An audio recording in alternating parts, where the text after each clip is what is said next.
Này là ột hết trời.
Ba đi.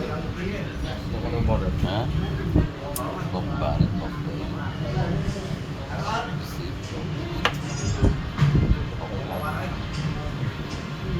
Cái CP của hai cái bật lại.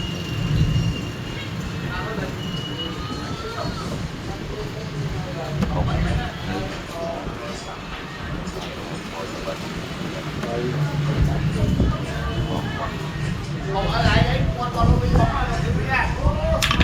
Em đau phố. Đây mà. Đây CP.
đa vốn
không anh đá với anh mà không đá vui này là cháy chứ. Ê, này ơi cháy cái là cháy nó rồi mà không anh đá đó.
Cái khe không cả lấy cái dịp hoa cả thì cái tao mình tính cho nó bao giờ ấy rồi cái đang tích gì Anh cái lên cái đã real đấy real lắm nó bao giờ ấy ra rồi cái bơ chả tiền là bé giá ngày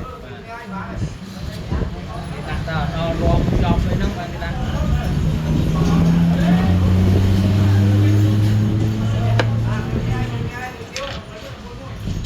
cái bên này chứ bên đây ra cô cái Facebook nữa thì phong vào video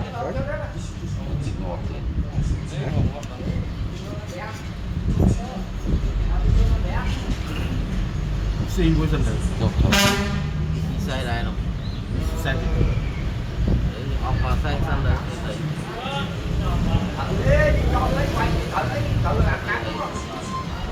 chẳng gì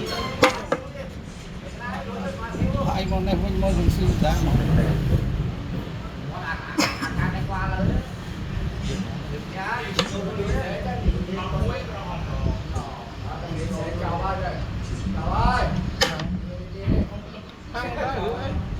giờ miền Thái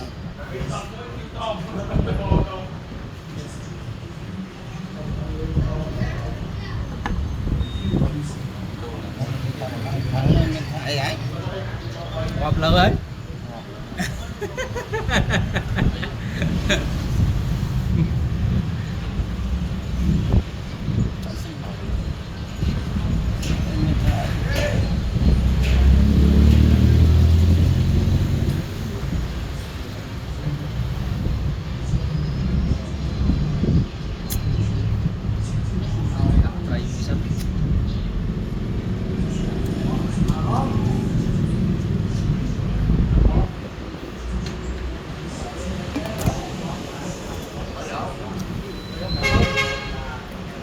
Cái cồn chắc cô cất gì anh cô làm tròn cồn chắc một tí cháu thế à tên mà cô nó mau tam nào hối vẽ cô ở tầm lại cho nó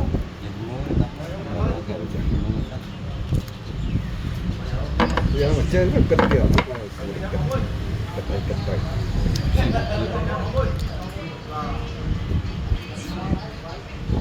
cái nó cho này lại cho mà đã cho mà nên bây giờ cầm lại cho cái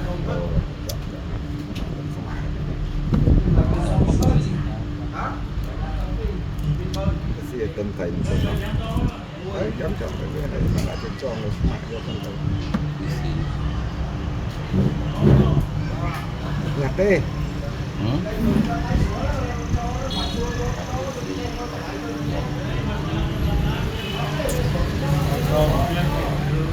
tôi nó vào công ty là mình chó chặt lại biết là bạn rồi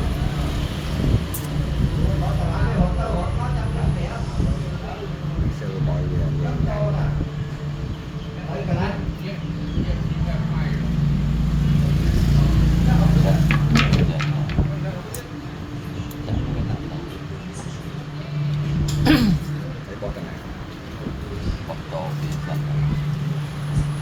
cái bạch học lẻ đấy nè học cái bạch cũng ấy đúng cả đấy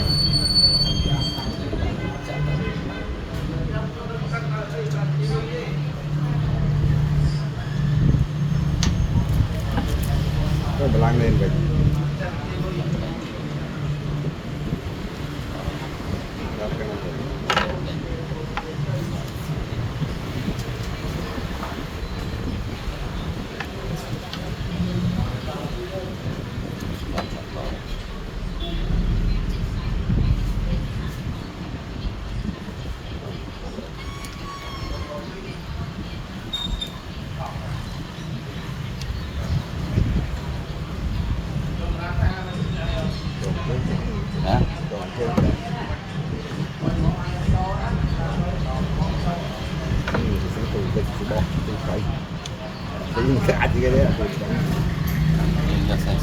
hả đấy thầy sĩ đang không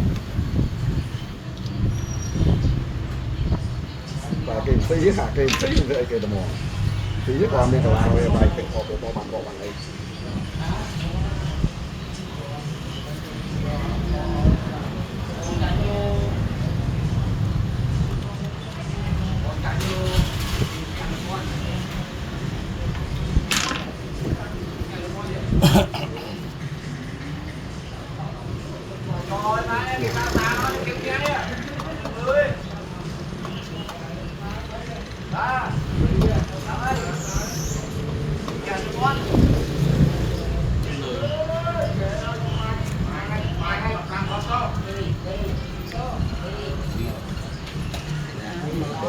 bỏ thầy ngồi to dữ Muối. muối của mình nữa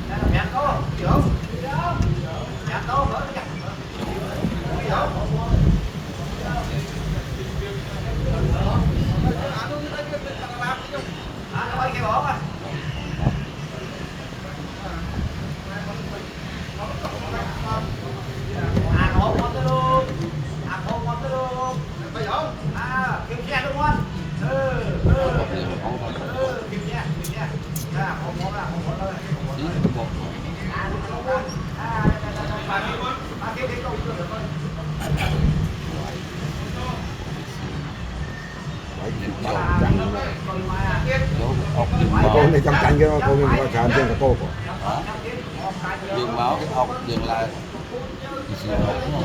Nên thế cả bây giờ mình cả suy cái đấy phải suy bằng bài tích này đây coi giờ nghĩa phần nghĩa mà này cũng Nó cái ốc này hả? đâu có nóng Dừng máu mình đại rồi một rồi nó còn nóng lên làm lơ này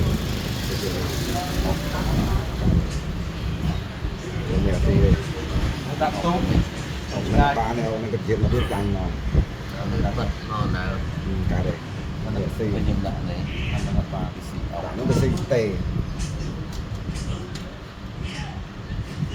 cắt bỏ đi thưa mấy tên để kéo nó đi bỏ đây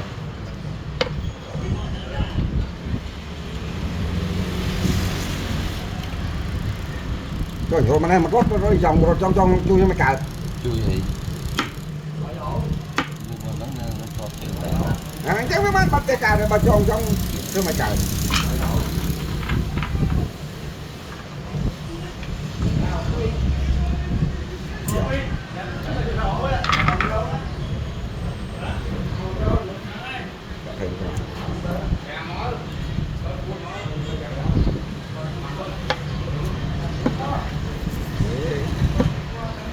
thấy không?